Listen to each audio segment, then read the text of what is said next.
A gente ouve falar toda hora do artigo 5º da Constituição, não é mesmo? Mas vamos combinar, ele é muito mais do que um simples texto jurídico. Ele é, na verdade, o grande alicerce da nossa cidadania aqui no Brasil. Então, que tal pensar nele não como uma lei distante, mas como um grande monumento que guarda os nossos direitos mais essenciais? É exatamente esse monumento que a gente vai explorar junto hoje. Então a pergunta que fica é essa: de toda a nossa Constituição, qual seria o artigo mais importante para a cidadania? Aquele que realmente define nossos direitos e deveres mais básicos. A resposta, como já dá para imaginar, está justamente no artigo 5º. E esse aqui vai ser o nosso roteiro, o nosso mapa da exploração. A gente começa com a construção histórica, depois vai para a base de tudo, o famoso caput. Na sequência, a gente mergulha nas liberdades do dia a dia e nas garantias diante da lei. Depois, damos um salto para a era digital e, por fim, a gente faz aquela comparação importante entre a teoria e a prática. Vamos lá, primeira parte: cidadania em construção. Para a gente entender a força que o artigo 5º tem hoje, a gente precisa fazer uma pequena viagem no tempo. É fundamental entender que esses direitos, que hoje parecem tão óbvios, não surgiram do nada, não. Eles foram conquistados numa jornada longa e muitas vezes bem difícil. E que jornada, hein? A inspiração, claro, vem lá da Revolução Francesa de 1789. Mas olha só a contradição aqui no Brasil. Nossa primeira Constituição, lá de 1824, já falava em direitos, mas o país ainda mantinha escravidão, um contrassenso total. Aí demos um passo enorme para trás com o regime militar, a partir de 64, que suspendeu direitos, impôs censura. Foi só em 1988, com muita pressão popular, que nasceu a nossa Constituição Cidadã, para finalmente colocar no papel e solidificar de vez os nossos direitos fundamentais. Muito bem, agora a gente chega na porta de entrada do nosso monumento, o caput do artigo 5º. Pense nele como se fosse a inscrição principal na fachada, sabe? Aquela promessa fundamental que dá sentido a toda a estrutura que vem depois. E antes de seguir, vamos entender rapidinho o que é caput. É uma palavra em latim que significa literalmente cabeça. No direito, é a ideia principal de um artigo, a fonte de onde todo o resto sai. Todos os detalhes que vêm depois, os tais incisos e parágrafos, precisam obedecer ao que está dito ali, na cabeça do artigo. E a promessa gravada nessa cabeça é poderosa, hein? Direito à vida, à liberdade, à igualdade, à segurança e à propriedade. Esses são os 5 pilares que sustentam todos os outros 78 incisos, ou seja, todos os direitos detalhados que vêm a seguir. É a grande garantia de que, perante a lei, o ponto de partida é o mesmo para todo mundo. E o que torna essa base toda tão forte é que ela é uma cláusula pétrea. O nome já diz tudo, né? Cláusula de pedra. Isso quer dizer que nem mesmo uma mudança na Constituição pode apagar ou diminuir esses direitos. É como um cadeado, uma proteção máxima para ter certeza de que o essencial nunca vai ser tirado da gente.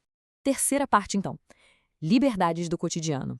Agora, a gente entra na primeira grande ala desse nosso monumento. Como é que esses princípios tão grandiosos, como a liberdade, aparecem de fato no nosso dia a dia? Bom, um exemplo perfeito disso é a liberdade de crença. A Constituição é direta. Essa liberdade é inviolável. Isso não é só sobre permitir que as pessoas tenham uma fé. É sobre proteger ativamente o direito de exercer essa fé. Ou, claro, de não ter nenhuma. E isso nos leva a um ponto super importante. O Brasil é um Estado laico. Isso não quer dizer um Estado ateu, de forma alguma. Significa um Estado neutro, que não se mete na fé dos cidadãos. O governo não pode nem privilegiar e nem perseguir religião nenhuma. A crença é um território pessoal e a Constituição funciona como a muralha de proteção desse território.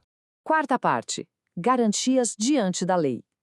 Agora a gente sai da ala das liberdades e entra numa verdadeira fortaleza. As proteções que cada pessoa tem quando precisa encarar o sistema de justiça.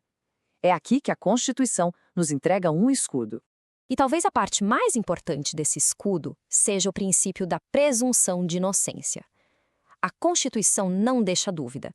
Ninguém será considerado culpado até o trânsito em julgado. Mas o que isso realmente significa na prática? Significa o seguinte: uma pessoa só pode ser considerada culpada depois que o processo judicial acabar de vez, quando não houver mais nenhuma possibilidade de recurso, de apelação. É o fim da linha. Isso não é uma opinião, viu? É uma das garantias mais fundamentais da nossa Constituição. E o impacto disso na vida real é gigante. Por exemplo, significa que processos que ainda estão rolando não podem aumentar a pena de alguém. Significa que uma pessoa investigada não pode ser eliminada de um concurso público por causa disso.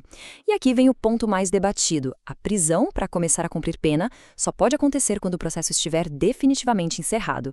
Vamos para a quinta parte. Um direito para a era digital. Agora, a nossa visita leva a gente para uma ala recém-inaugurada no Monumento da Constituição. Uma ala que foi construída para responder aos desafios de um mundo que os criadores da Constituição de 88 nem sonhavam que ia existir. E isso nos lembra de uma coisa essencial. A Constituição não é uma peça de museu engessada. É um organismo vivo que precisa respirar e se adaptar. E nenhuma realidade mudou tanto o mundo nos últimos tempos quanto a revolução digital, né? E essa adaptação já tem até data marcada. Foi em 2022 que a proteção de dados pessoais foi oficialmente promovida a direito fundamental, entrando para o artigo 5º, lado a lado com o direito à vida e à liberdade. Mas, peraí, isso não é a mesma coisa que privacidade? Não exatamente. Privacidade é mais sobre o direito de ser deixado em paz, de ter uma vida privada. Já a proteção de dados é uma ideia mais ativa, mais dinâmica. É o direito de controlar as nossas informações, de saber quem usa, como usa e para quê. É sobre ter poder de decisão sobre a nossa identidade digital. E chegamos à nossa última parada, a sexta parte, o artigo 5º na prática. Para fechar nossa visita, a gente sobe até o topo do monumento e daqui de cima a gente não vê só a beleza da lei. A gente vê também a paisagem dura da realidade e o abismo que muitas vezes separa uma coisa da outra. Olha que contraste. A lei, no papel, diz: todos são iguais. Lindo. Mas a realidade expressa nos dados conta uma história bem diferente. Mulheres ainda ganham, na média, quase 1/4 a menos que os homens na mesmíssima função. A liberdade de crença, que a gente viu que é inviolável, teve mais de 1.000 casos de intolerância registrados em um só ano. A lei nos dá o ideal, mas a prática mostra que o desafio é diário. E isso nos leva à reflexão final. O artigo 5º nos entrega um mapa detalhado para uma sociedade mais justa. Só que o mapa sozinho não leva a gente a lugar nenhum. A lei garante os direitos no papel, mas quem é que garante a sua prática no dia a dia? A resposta, talvez, é que essa jornada é uma construção coletiva, que depende de cada um de nós.